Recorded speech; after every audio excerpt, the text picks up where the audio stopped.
Welcome back to the Changing Earth podcast with author Sarah F. Hathaway and co-host Chen Gibson.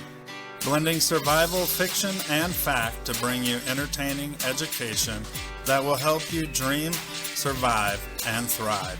And now, here's your host, Sarah F. Hathaway and Chen Gibson. Hello, and welcome back to the Changing Earth podcast. This is episode number 314, season 10, episode 5. Hey, Chen, what's up? Chin's up. I am. Remember when our episodes lined up perfectly with the book chapter? I know. That was cool. That was cool. I should have waited one more week, and then I would have been, and then we'd have had it. Before you start the book again. Oh, yeah. So, well, we're making good headway again. I can say that because I have one chapter of the new audio drama put together. So, of season 2. And I think I'm going to make it its own podcast channel. So, look at that. Yeah, I know. It's growing. So, yeah, I think it's going to get its own channel. Cool. Yeah, it'll be fun. So we'll be able to advertise it on here, and you guys will have to go check it out over there. And then we're going to rework the first one a little bit, and so that'll also be up over there. But, yeah, good stuff. I've been busy working the homestead. Yeah. You've been busy working the homestead. Right? Always busy. Always busy. That's good, though. It Better is to good. Be busy than with the idle hands, right? Yep, they do the devil's work. So I'm telling you. Yeah, that's like Swenson's chapter today. He's just bored. Yeah. Oh. So you giving the Swenson warning? I'm giving the Swenson warning. Well, let's talk. Last week, Javier, we had the Javier scare where he busted into the Pine Springs there, made it pretty deep in. And we had the workout with Bennett. That's always a good time. Mm-hmm. And we talked a little fitness. And Dexter returned home with news from the gal that he met out there. So that started the whole trade Erica for the baby debate. That one will go on. Because Erica's not going to just drop it, No. No. She's not that. Neither will Vince. Neither will Vince. And neither will Bennett, honestly. So we'll see how that one goes. But yeah, this week we're going to catch back up with TJ, and I am going to give a listener discretion because TJ is just generally a bad guy all the way around. So if you do have younger ears around or something, you might want to fast forward. The chapter read is 11 minutes and 14 seconds. So go ahead and fast forward 11 minutes and 14 seconds now. And for everybody else, you're just going to enjoy that TJ fun because he is at it again. So, obviously, live listeners on Twitch. Chapter 5. Swenson's boots strolled heavily down the hallway as he approached the western wing of the Supreme General's mansion in the capital city. His faithful companion, David Diaz, walked swiftly beside him. "How are the men holding up?" Swenson asked as they traversed the stairs. They were headed towards the wing of the mansion that had been used to house the Supreme General's fiancée, Erica Moore. "The tunnels keep them warm, and the training programs are on track, sir," Diaz replied. "Ration levels?" Swenson inquired. "Very low, sir," Diaz admitted as they entered a dining room. "I remember when she used to sit there, awaiting her next command," Swenson commented, looking at the chains hooked to the floor and imagining Erica there. Disturbed by his memory, he snapped, "Where the hell are they?" Swenson sat down in the chair at the head of the table as Diaz hustled out of the room. Swenson's patience was running thin as his dark eyes looked to the door. Within moments, Diaz ushered in Christy and Dolores. Swenson eyeballed them carefully. His lady, Christy, was a younger woman. He liked the look of her long, dark hair and the scar that crossed her face from the top of her left eye to the bottom. His lady, Dolores, contrasted Christy. She was older, and Swenson valued her healing skills. She kept her curly brown hair meticulously clean and styled. He watched their smiles turn to looks of fear, and their eyes looked to the floor rather than at him. They immediately knelt before him, and Swenson stood angrily from the chair, scowling at them. "Pleased you could make it, ladies," he chided, hovering around them. He grabbed Dolores by the hair and pulled her head back. He kissed her hard on the mouth before he asked, "You would dare keep me waiting?" She looked up at him, explaining, "You were early, TJ. Christy was just putting the baby to sleep." "You've got excuses?" he asked. "No, TJ," Dolores acquiesced, diverting her eyes away from him. He shoved her head forward, releasing his hold. Then he stood in front of Christy and offered his hands to her. She took them, standing before him. "And how is my beautiful son?" he asked her gently. "He's strong, TJ, just like his father," Christy assured him. The comment struck a mix of chords in his heart. He loved the baby boy like his own son, but knew the identity of his real father. Traitor, he cursed the young man in his mind. Turning away sharply, he commanded, "Sit down at the table. You as well, Diaz." The chef brought their food, and an awkward silence enveloped the room. Swenson devoured his food before he looked up at Dolores. "Mrs. Smalltalk doesn't have anything to say?" he asked, knowing she was holding back something on her mind. Her eyes met his in an uneasy gaze. "Woman, if you have something to say, say it," he demanded. "Your fighters are starving." "We have to move south," Dolores admitted bluntly, looking at her plate and never at him. "Your belly is full, isn't it?" he asked, angrily throwing his chair back. "Yes, TJ," she admitted, but what?" he raged. "You haven't been down to the tunnel," she rebutted. "The gardens in the north are gone." "You would try to move me from my position?" he accused. "You plan on healing the Supreme General and becoming his bitch?" "No, TJ. You know I would never leave you," she assured him. Swenson stood behind her, reaching around and grabbing her throat. "Then why would you say such things?" he asked. Christy sat tensely, trying to melt into her chair. Dolores looked to Diaz. "Tell him, Diaz," she begged the man. Swenson looked at Diaz, waiting for a reply. "I told you, sir, they are on minimum rations." Diaz wouldn't dare to counter him while he was in this mood. Swenson looked back to Dolores. "Come here," he commanded, pulling her out of the chair by her neck. He took her to the next room. It was adorned with chains that hung from the ceiling and walls. "I'm sorry, TJ. Please don't," Dolores begged. "You know better than to talk to me like that," he scolded her, hanging her up by her hands. "Now you can take it up with Sheila." "TJ, I'm sorry," Dolores cried as he laid the whip across her back. Christy entered the room. She watched Dolores shrinking under his rage, but all she could do was stand sheepishly in the doorway. Diaz wouldn't enter. He stood guard outside the door. He shut his eyes tightly each time he heard the whip crack and the woman scream. Dolores's cries seemed to fill the air and echo off the hallway ceilings as Sheila cracked over and over.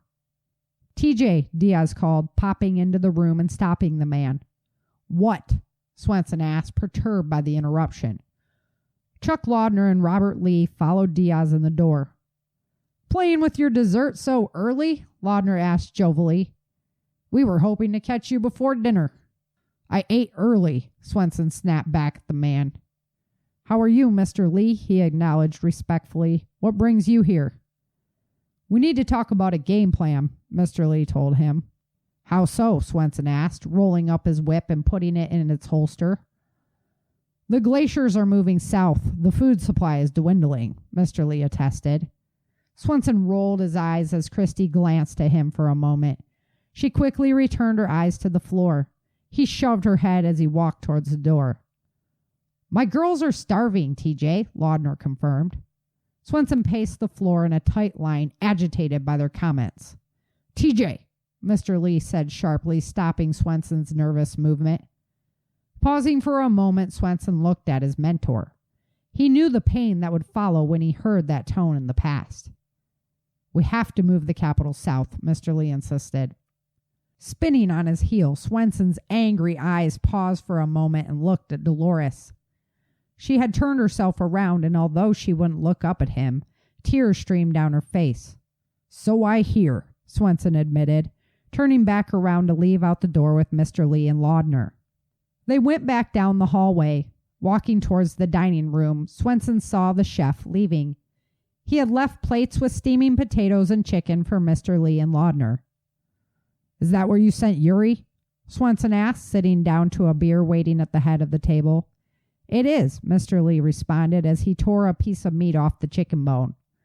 Following it up with a bite of mashed potatoes, he replied as he chewed, He's going to make certain we have a place to operate in Dallas. Swenson slammed his beer on the table. Dallas? Ex-traitor territory? He snapped sharply. Where else, TJ? Laudner chimed in, giving Mr. Lee time to chew his food. We're holding the line west of Brady. It's only a matter of time until we destroy that traitor scum. Then you can have Pine Springs, Mr. Lee said as he reached for his beer. Or I can burn it to the ground, Swenson commented in a grumble. You can do whatever you want, but staying here is a death sentence, Mr. Lee assured him as he ate the last bite of chicken from his plate. Swenson sat back in his chair, lost in thought. He looked at Christy standing by the doorway. Laudner followed his eyes to his lady. Do it for your son, he declared. Swenson stared at the woman, contemplating his next move. Finally, he commanded, Get the Supreme General ready for transport and tell General Mays to get his troops ready to move. He angrily pushed his chair away from the table and stood up. Mr. Lee caught his arm as he walked by, feeling the myriad of knife cuts he had left on Swenson's arm. Swenson stopped his exodus, glaring at him. You made the right choice, son, Mr. Lee said flatly. Swenson closed his eyes, tipping his head slightly to the man. Still watching from the doorway, Christy caught the movement. She had little time to process its meaning as Swenson approached her. Let's go, he insisted. They went to the room at the end of the hallway. Christy's eyes met Dolores's as they passed by. Catching the look, Swenson told her, She can sleep there. We know what happens to disobedient women, don't we? Yes, TJ, Christy replied sadly as they entered the room. He looked to the space where a vanity had once stood. Approaching the wooden crib that occupied the area now, he gazed upon the baby that slept in it. My baby boy, he told himself. He loved that baby boy and hovered over the crib.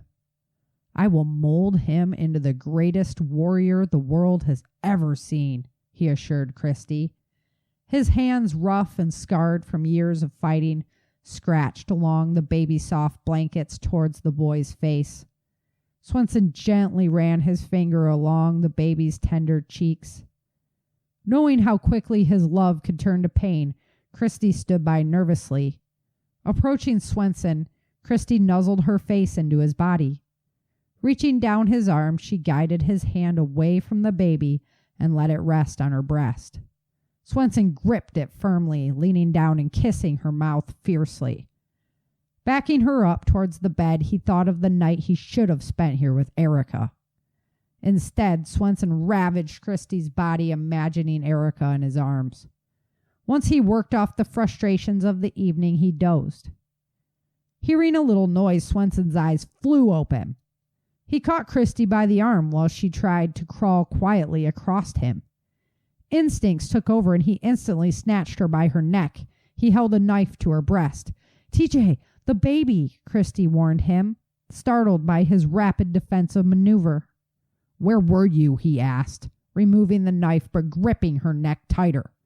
He needed to eat, she explained, revealing the suckling child under her robe. Swenson let her go, satisfied with her answer. In the next room over, the chains were empty, and Dolores now slept on a warm blanket on the floor.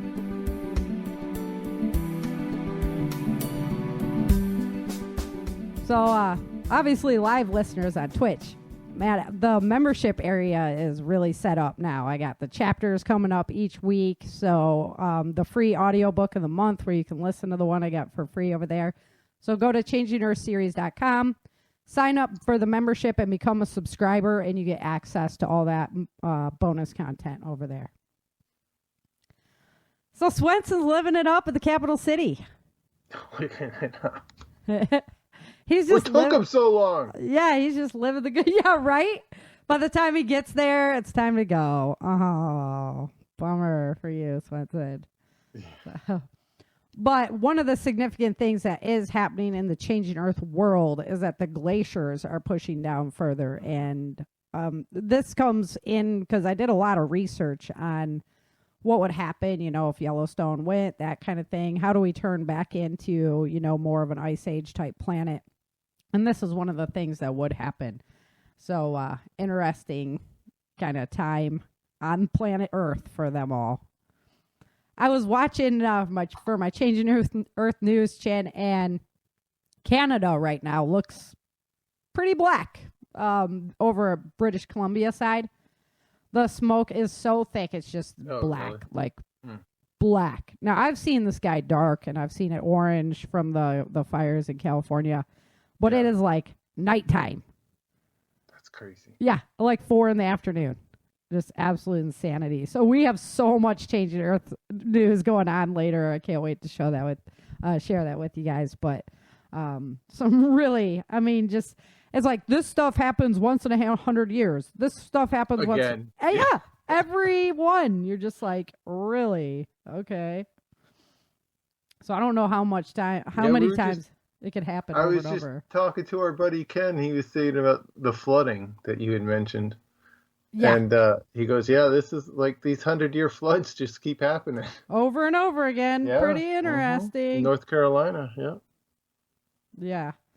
So today we're going to talk a little bit about bugging out. And, we all don't have our own personal Mr. Lee to tell us when it's time to go. So Sarah asked me, we're going to do a show on when to bug out. And I'm like, yeah, you know when to bug out when Mr. Lee tells you to bug out. Right? Definitely not when Dolores tells you. Yeah.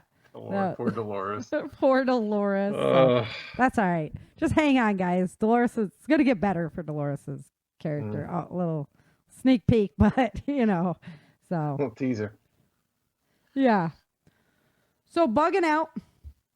Have your stuff ready. Have it ready now. Are you ready now?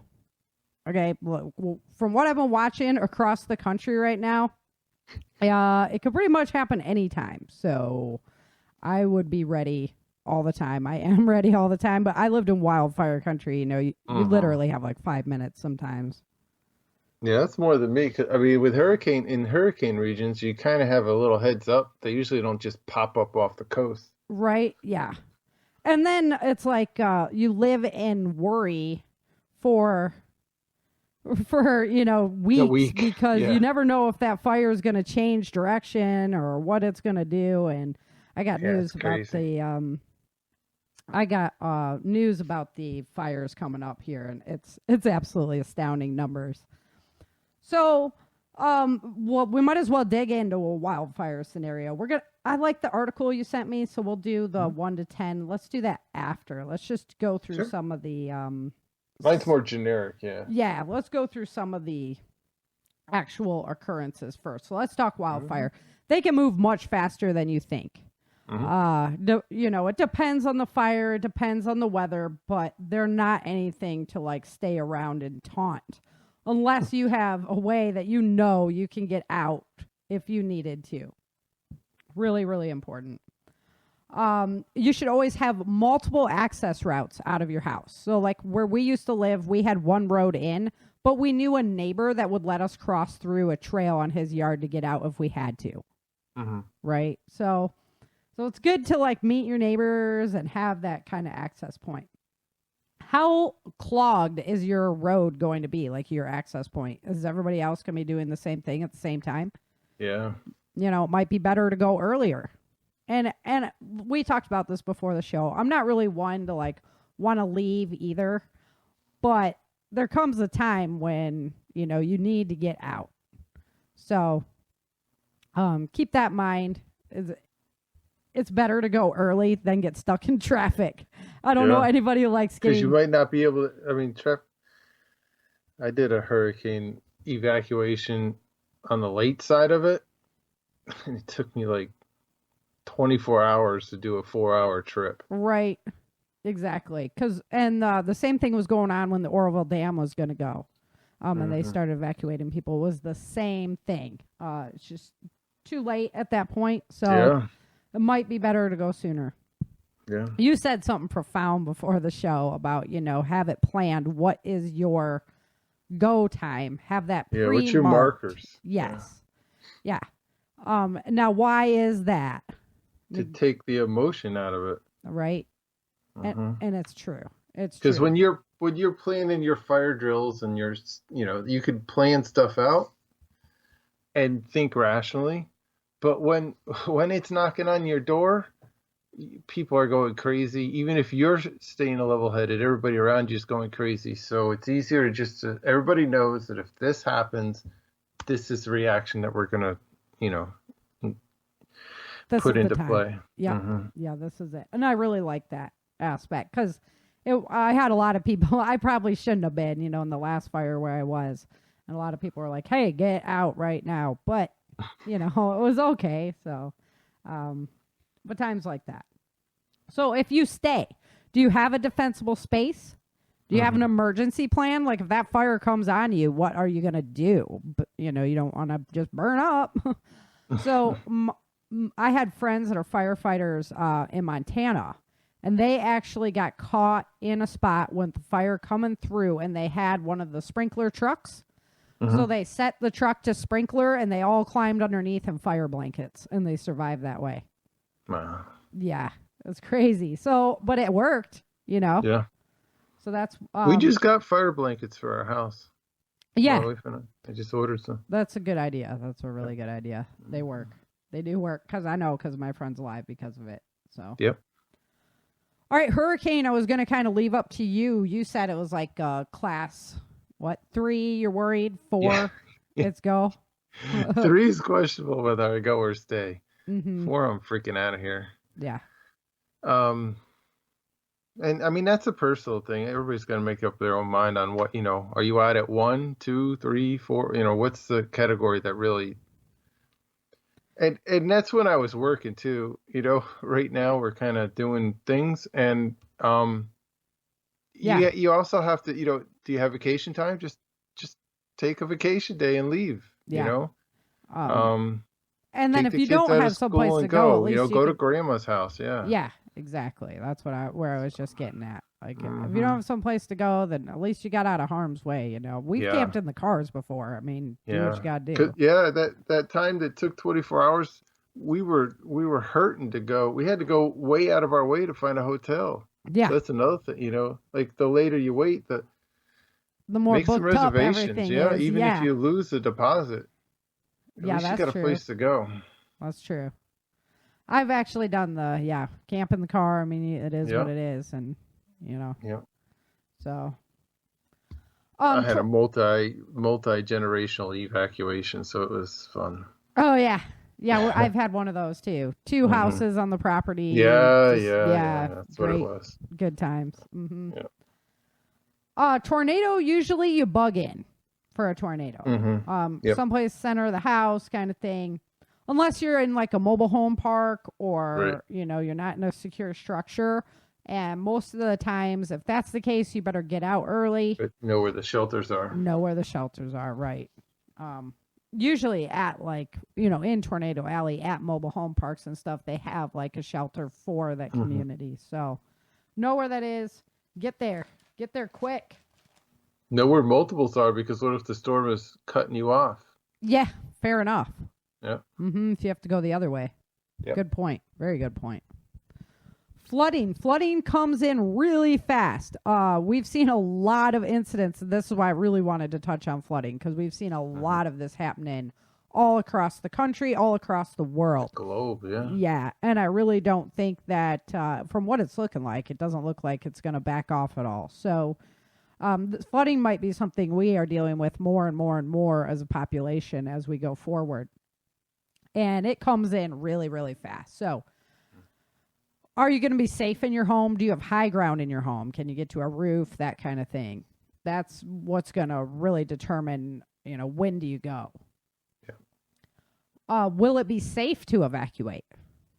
Mm-hmm. You know, I've seen people driving through some things that they probably... don't drive through it, right, sir? I've seen some cars driving some things lately. They probably should get a good chew in for that stuff. Get James on the horn. Yeah, right. I'm like, uh-oh. James going to be pissed. So, yeah. Is it safe to evacuate? I was thinking if you're in a potential flood zone, or, you know, an area that might flood, or even, you know, just everybody, because the rains have been coming in crazy time, it probably wouldn't be the worst idea to have like a blow up boat that you can just like keep stored on your shelf just in case.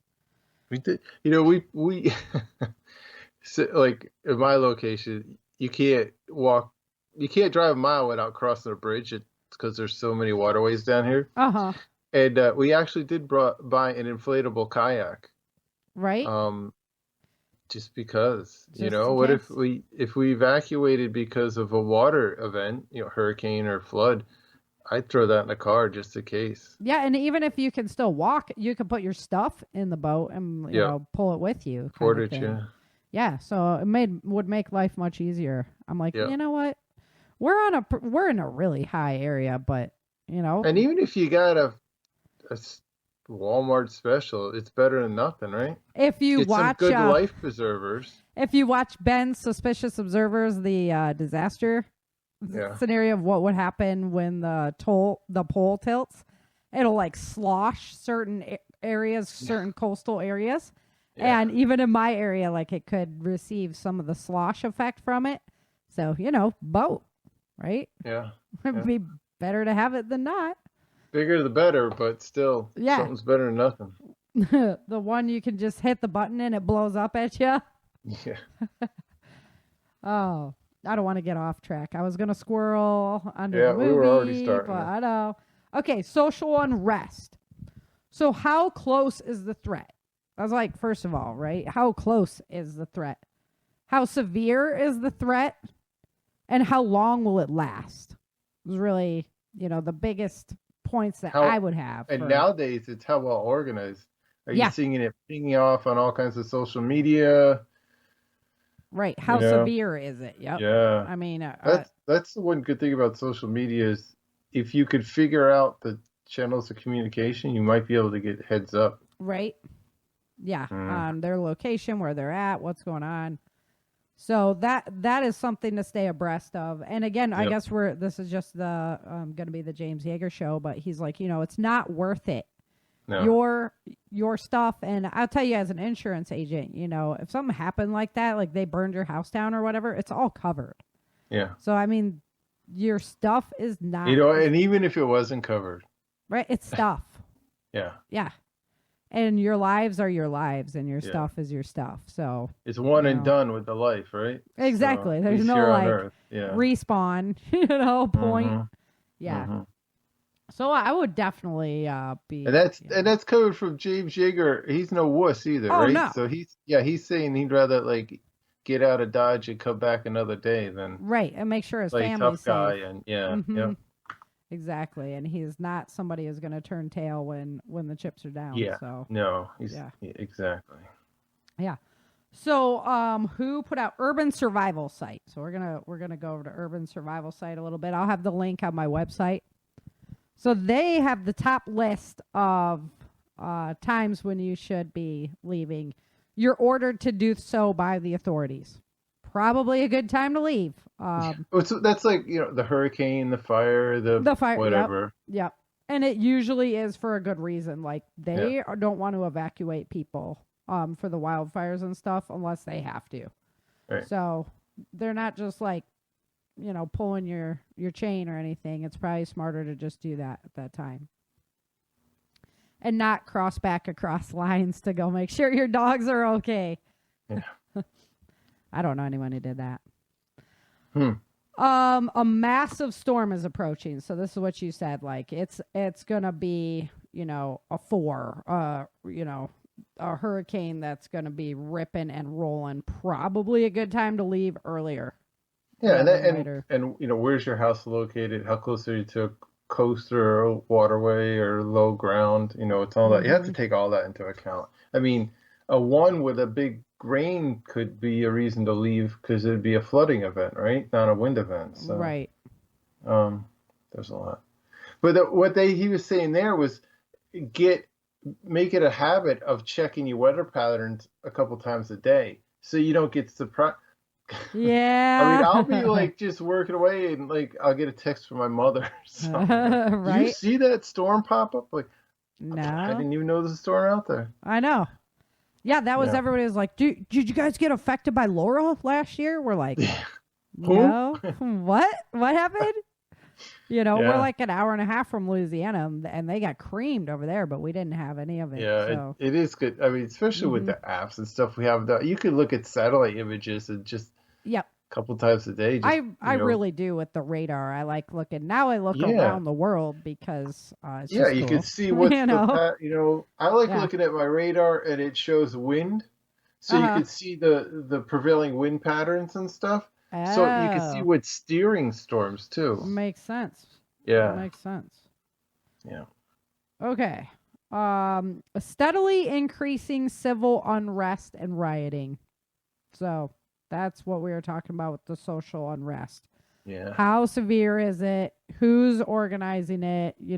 Does it look like it's going to Don't get out of assume that control? just because you're at home behind a locked door that you're safe. Right. That locked door. can And be we've over seen real that. quick. I mean, Yeah. so far they haven't really done houses, but businesses have been just like smashed and just trashed, and I always say like any that could fight be that could be homes real quick. Mm-hmm. Yeah. And I always say that any fight you can walk away from is, one that you're not in is one you walk away from. You walk away, yeah. And the mob mentality, just people do crazy stuff. Yeah. Martial law. So if you're notified, you probably won't be. Yeah. But if they're putting up checkpoints. Yeah, like they were saying, look for signs. Yeah. Of the event pending. Yeah. And that's one of the things that, I don't know, they're doing this urban stuff now, but, you're probably going to see it happening in much more populated areas before you see it happen in the less populated areas. Mm-hmm. So you probably have a queue up on that. And I don't think there's anything that they can do about that because there's not enough. They have to stage so that they'll have to stage law enforcement and like National Guard. They'll have to be staged. They can't. They're not. They're not just. I mean, a lot of times they can't just magically appear. The guard will have to come in from out of town. Right. So if there's any, and I like this point about if you see like law enforcement or military planes and helicopters, an increase in that flight traffic. Mm-hmm. You gotta wonder why. Yeah, what's going on? Every time I see a police helicopter fly overhead, I always want to know what's going on, because usually they're trying to track somebody down, right? So if they're flying fast overhead, that's one thing. But if they're circling or doing anything like that, I'm always like, what's going on? Turning the radio on, trying to figure out what's going on. Yep, that's true. Put your Twitter. That's like the best. I am not active on Twitter whatsoever, but I'll pull it up for stuff like that to see if I can get a heads up on what's going on. Mm-hmm. Yeah. People start chatting. Mm-hmm. The top leaders disappear. I mean, I think I think you're right. When your uncle goes into the basement, to eat ice cream. Isn't he still there? I don't know. Does he come out? I think they just made like an Oval Office in his basement, and he's just still there. And his next in charge is on vacation, doesn't want to come back. Oh yeah, I know. Anyway, I digress. Holy smokes. Yeah, I digress. Trying to get us banned. Troops show up on the border. Yeah. So, like foreign troops, or United Nations. But the United Nations already made a hub back east. I mean, New York. Uh-huh. Yeah, New York City. Yeah, so city that never sleeps. I'm not going to talk about that one either because after I sent that one, my phone went into the boot loop, and so I'm just not going to go there. Epidemic. So, like, if everybody's getting sick in your town, you might want to take off from your town for a little bit. Yeah. Probably not a bad idea. I almost didn't even like highlight that one. That's old hat nowadays. I know. Kind of is. We're over that. I'm like, whatever. It's probably in every town. Next. Yep. Shortages and everything. Yep. I think we already did that one too. Yep. It's coming back around as well. So that ought to be fun. A collapse of the markets. So. And he was saying like a collapse, like the bake runs and the collapse of the market and shortages. Yeah. You know how people go crazy, right? Yeah. I mean, remember when like what was it, the Snap cards weren't working at Walmart or something a couple years ago, and people, that was not pretty, right? And that wasn't that major. Yeah, on a bigger scale. So it's almost not the fact that, you know, like the markets are collapsing. It's people's reactions to them. It's true. Yeah. What do you watch the markets very much? Do you know what they've been doing lately? Not enough. Yeah, I don't watch that. I mean, I always say I'm gonna, but I don't want to get tied in. Real world stuff. I know people that like do that. They like watch them all the time. And they have like 5 monitors at their desk, and they just. I don't know. I don't want to get. It's like getting addicted to a video game or something. I don't want to get sucked into that. So, I'm like, your home becomes compromised. Yeah. Yeah. Like you should do it way before your home becomes compromised. Yeah. That's for sure. And he was talking even not like what you think of bad guys at the door. Like if your stockpile of food and water and stuff starts get depleted and you don't have a way to restock, that's a compromised home, right? Fair enough. Yep. Yeah. I thought that was another. That's not a crazy thing. That's like if you don't have enough food to eat. And you can't get more food, you're gonna have to figure that out. Or just water. Water in itself. Yeah. Like the city water goes down if you're like on a city. Yep. Yeah. And you don't have nobody's gonna let you access water around there. Yeah. You want to go out to where the National Guard has the trailer pumping out water. Yeah. Probably not want to get in that line. Probably not. If you have to, you have to. But or you do, because then if you don't, everybody's gonna see that you weren't in the line, and then what do you got at your house? That's a different scenario. How long? Well, do you really want to stay there? Because how long are they going to keep trucking in the water? Yeah, no. Because that's not a forever solution. No, that's true. I'd rather be out than wait for that next trailer of water to come in that doesn't arrive, and then. You don't want to be in that line. Yeah. No, I don't. No, I agree. I'm out way before that happens. Yeah. See ya. I got my trailer now. Got my Alexa Pure, man. We're out. But you're going to want to leave early with towing a trailer. Yep. Because we're going slow. Because you go slow and you can't maneuver as well. And we're a target. Yeah. So, I mean, like in just a truck or a car, you can like jump the island and keep going. Yeah, but you gotta take the trailer, and then if you have to leave it, you just do, right? Yeah, but how do you leave the trailer when you're like having to go across the median? Yeah, that's true. Well, you can just unhook you have like an auto disconnect that you push a button on the dash. No, somebody's got to get out. That's true. It'd probably be me too. Yeah. You're the smallest. Get out there. Why don't you go do it? You're small. Just reach out the back. You're the tiniest target. Pull the pin. Serpentine. All right. So that's a funny video. Let's go ahead and get into some Changing Earth news.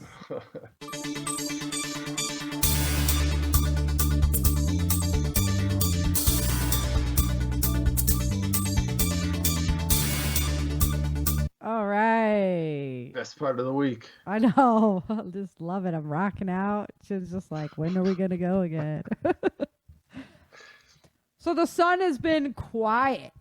It's well, no, I guess not. The sun has been waking up slowly. There was like these cool like sun tornadoes on the edge of it starting to come towards us, which were really kind of neat. At Class C, EMP hit us, but we didn't take much damage for that. We're waiting on more to come in right now. And that area where those tornadoes were and stuff, so we have a large solar spot that could produce a large flare starting to line up with the Earth. So it is time to keep our eyes on that right now. I'll be watching that every morning. If you guys follow me on MeWe, I put a lot of stuff out over there on what I'm watching and what's going on with the changing Earth. So the coolest thing, well, one of the coolest things I had to take note of was that there is a new island being formed out in the Pacific. And it is right off the coast of Japan, and it is not... I had asked if it was the Chinese. Yeah, it's not the Chinese building it. It is a submarine volcano that is forming it, and it has formed before. In the past, it's been formed by a lot of the volcanic ash, so it erodes away easily. So they're thinking, if it puts out more lava this time, it might be a permanent island and a new island. It's right in China below Iwo Jima.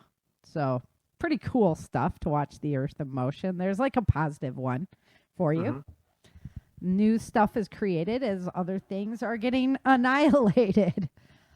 Spain saw its share of wildfires this week. Valencia, 800 people were evacuated. They were vacuumed up. They were evacuated. 12,000. Afghanistan. Yeah. You've been vacuumed to get them out of there? No kidding. Sorry. Yeah, we're not going there. We are not going there on this show. But that's 12,400 acres that was destroyed. And Spain's like a little place, Mm-hmm. It's not like California where you're like, oh, yeah, how many? Okay, whatever. We have tons more than that. Or, Texas is huge. But, no, Spain's not that big. So 12,400 acres is a pretty significant wildfire there. Japan saw flooding and mudslides. 3 people were killed. And when I'm saying flooding, it's not like,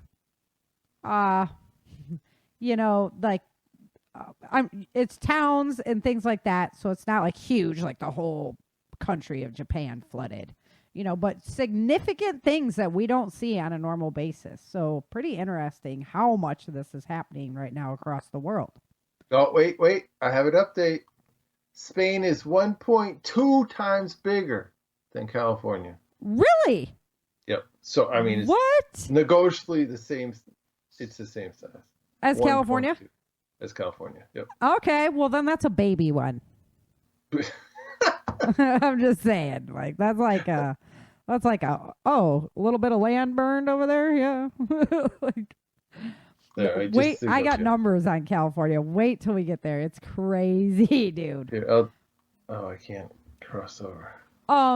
Israel, there was huge fire there, right outside of Jerusalem. 10,000 people were evacuated. It was pretty, the images of it were pretty spectacular. I mean, it was crazy to see. Maryland, Virginia had flash flooding, and they had sewage coming up in the streets that mixed with all that flood water. So I'm sure that was great to have in your house. Fred, yeah, I've been in a house with sewage backing up before. Ugh. Oh, it's horribly horrible. Most horrible thing ever. Fred made landfall in Florida. 60. How can you be afraid of a hurricane named Fred? Right, Fred. Just seems like a good guy. Hey, Fred, what's going on? Bring your 65 mile an hour winds on over here. Yeah. Yeah. Fred and Barney. Right? I mean, come on. In Turkey, there was hailstorms now. So we've been talking a lot about Turkey. There were these huge fires. Then there was flooding. And now they're getting hailstorms on top of that. Same thing. Germany is now seeing tornadoes. An F2 tornado ripped through, damaged 50 homes. So they've just been getting storm after storm of different events happening to them, right? Some crazy stuff. And then on the 17th, Fred hit North Carolina and caused flooding and mudslides over there, up by Western, inland. That's Western North Carolina. It wasn't the coast. Right. Yeah, it's inland. So that was interesting. And then Jamaica got pounded by Grace on that same day. And it had just done all that damage in Haiti. I'm just praying for those people down there again. Oh my goodness. I just couldn't imagine living in a That place island where can't catch a break. right? Yeah. France also saw some wildfire activity close to the French Riviera. And Canada, as I was saying at the beginning of the show, there are so many wildfires in British Columbia right now that it literally turned the sky to night. That is just insane. I've seen some stuff from some fires, and I haven't seen images like that with my own eyes. That was really crazy. So prayers. And that smoke's going down into Colorado and stuff, too, making the air quality down there just atrocious. On the 18th, Vanuatu was hit by a 6.8. That's down by Australia. It's a huge volcano down there, Vanuatu. It erupts every now and again. They got a 7.8 earthquake. Oh, wow. Sarah, there's a firesmoke.ca, and it's like a interactive map of Canada showing the smoke. Well, it shows the states, too. Right? That's pretty amazing. Yeah. What was that website? Firesmoke.ca. Firesmoke.ca. So For check that Canada. out, guys. Yeah. It is just incredible. Okay. So I'm writing that down so I can check it out later. In Russia, in eastern Russia, it saw flooding on the Amur River, Amur River Valley, and the water's like not leaving. So you know how usually it floods and then it leaves, the water's done, it goes away.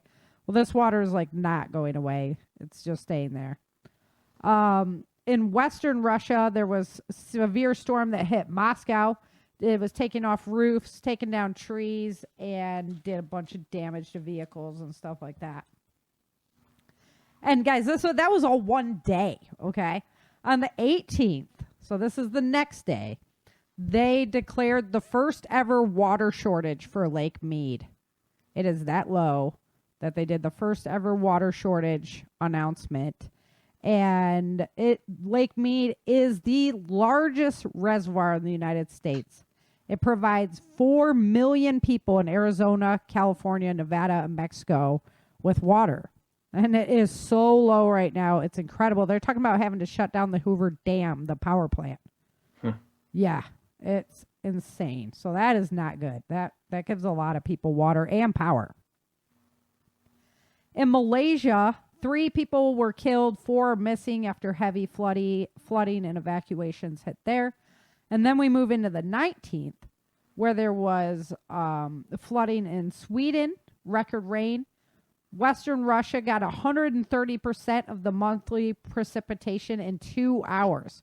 And if you remember last week, we were just talking about that in that same basic area last week. So this isn't like, once every 6 months even. This is like last week, this week. It's crazy stuff. There was wildfires in central Russia. Ethiopia got hit with flooding, 7 fatalities there.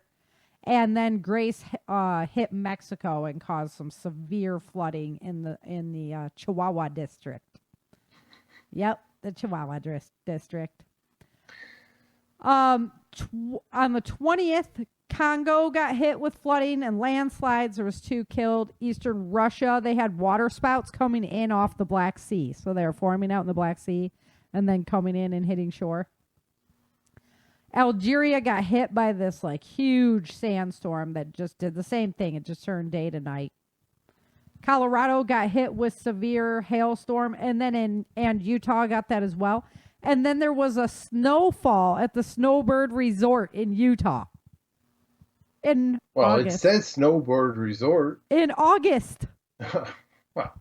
In freaking August, dude. That's just crazy. Get your money's worth. You go skiing already. Yeah, but they're just like, okay, this is highly unusual. Highly unusual. Uh-huh. So let's check in on our volcanic update.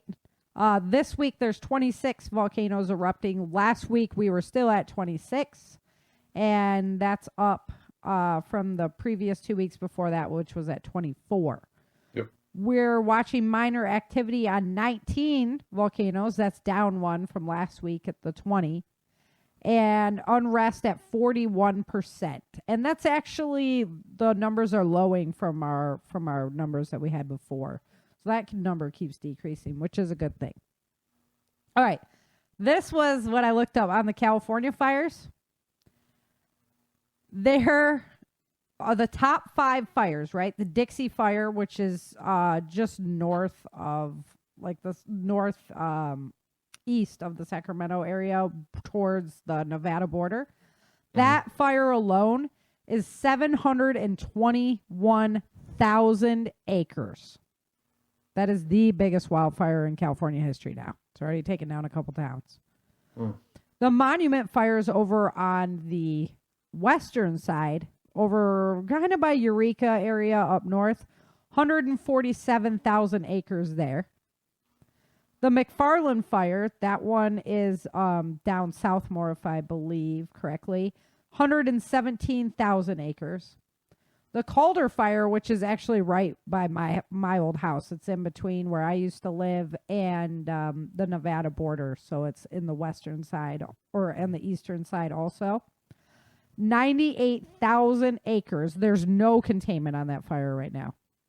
The French fire, which is further down south as well, is at 13,000 acres. So amongst the top 5 fires burning in California right now, that's 1,098,000 acres burned. Jeez. Right? That is crazy. And then looking at the fire maps, it's burning into Oregon, into Washington, Idaho, Montana, Wyoming, North Dakota, Nebraska. And then if you look to the south too, there's fires in Arizona and New Mexico. Like the whole West is in different stages of burning. I mean, it's a lot of land, don't get me wrong. You like, if you live there, you're just dealing with smoke and stuff for the most part, unless you're by like the danger zones. But still, when you look at the amount going on, that's just crazy. And all of that going up into our atmosphere, and it's all over the world too. So, I think it'll cause cooling in the long run, because all that stuff is going to start blocking the sun out more and more and more. That's insane. Changing Earth in motion. It's a big time. Yeah. I mean, and I just can't believe all this stuff's going on. I mean, I'm not one to really watch the news a whole lot, but I don't, like, when I do watch anything, I don't see anything about what's going on in our world. Unless it's like your local weather. Right? I don't know. Yeah. I was trying to see what caused the Dixie Fire. Oh, up north? I don't know about that one. Here's the thing. I know the river fire was a camper, but PG&E believes it may be caused by their equipment. Yep. Yeah, they are pegging that one on PG&E. Yep. So did they go bankrupt last year? They did, but then they got bailed out by California. Do you know what they're paying bills to PG&E now? It's like $800 a month for your energy bill. Because PG&E has to pay out on all those losses, on all those homes. I mean, so what do? They turn around and back charge the customer for that. And there's only like one power. If you're in like the PG&E zone, that's your only choice, is to pay PG&E. There's no like. Are you allowed to have solar, or are you? Yeah, you can have solar, and you can do like a battery bank. Most people just backfeed to PG&E. Yeah. So they get paid, when they produce power and things like that. But most people just backfeed to PG&E. Yeah. Crazy stuff, guys. So you need survival food. Head on over to preparewithchangingearth.com. Get your My Patriot Supply food there. It helps the show out a whole bunch, guys. So please go over there. Check it out, preparewithchangingearth.com. And then head on over to my website. Become a member. Become a supporter. I'd love to see you over there. It's always great to get good feedback. Got a lot of good feedback on the physical fitness class, so I'm glad I'm helping to motivate you and keep you in shape so that when disaster comes knocking at your door, you're ready for it. So. Alrighty. Bugging out. Have your markers. Yep. Yeah, I love that. Brock would probably like that too. So we got to decide what that is for us. I always like living country, so, you know, you can kind of watch things happening in other places before you have to deal with it. Right. And boy, didn't I get out of California at the right time. Well, damn close to sliding under the garage doors that was coming down. Yeah, right? Yeah, hood sliding like Bo Duke. Yep. Yeah, no right. kidding. It's true. I was like, wow, I'm glad to be out of there. Yeah, I bet. Going back into lockdown. My friends are like, basically, they gave us the summer off. You know, it doesn't matter if you're vaccinated or not. None of that matters. Yep, nope. You have to still wear a mask. You have to lock down. Yeah. It's all, it's just crazy. We're not going to go into that, but. Nope. But, yeah, definitely a good time to be free of that place. So, alrighty. Well, that's all I got for you. Sorry if my California buddies are listening. You know I love y'all. I just can't figure out that state government, or I would still be there. Mm-hmm. So, no doubt. Right? It's a beautiful place. I know, right? Isn't that a shame? Yeah. And I have so many wonderful, wonderful friends and people out there, great people. But unfortunately, the few rule the many in that state, and that's how it went. So, okay. Hey, are you guys coming to prepper camp? You better. Tickets just went up again, I think. So prepper camp's coming up next month. I'll be there. I'm teaching classes out there. Can't buy tickets at the doors, so don't wait too long. They'll get sold out again. That's right. They do every year, guys, every year. So don't wait. Get your reservations. Come on out and camp with us, hang out, and learn some good stuff and meet some great people. I mean, the people are fantastic at this place. I almost, I hate to wish anything bad, but like if something bad was going to happen, like that, if I was there when it happened, whoop, everybody be good. We'd just be like one happy community. Yeah, exactly. Be like, all right. So yeah, come on out to prepper camp. Come say hi. Go to the website and see. There's a bunch of cool people showing up as part of the event, and then everybody that comes is of the right mindset. So yeah, you meet a lot of nice people. You don't have to worry about your kids running around and things like that. Everybody's getting on the golf cart and go chasing them down. Yeah. I keep them so close nowadays because I'm always so worried. And I could finally be like, and then I'm like, oh my gosh, he's been gone a long time. I'm not used to this. I gotta find him right now. Still have his patch in his defense. Yeah. I've got my radios this year. He's gonna have a radio on him. So nice. Come in, Christian. You have to have cool code names. That's right. All right, guys. Well, get on out there to prepper camp, and I hope you had fun with us on the show. It was a good one. Yep. Thank you, Chin. Always appreciate your time. Had a blast. And until next time, remember, dream, survive, thrive. Thank you for joining Sarah and Chen for this episode of the Changing Earth podcast. Don't forget to pick up your copy of Day After Disaster at www.authorSarahFHathaway.com. If you love the Changing Earth series,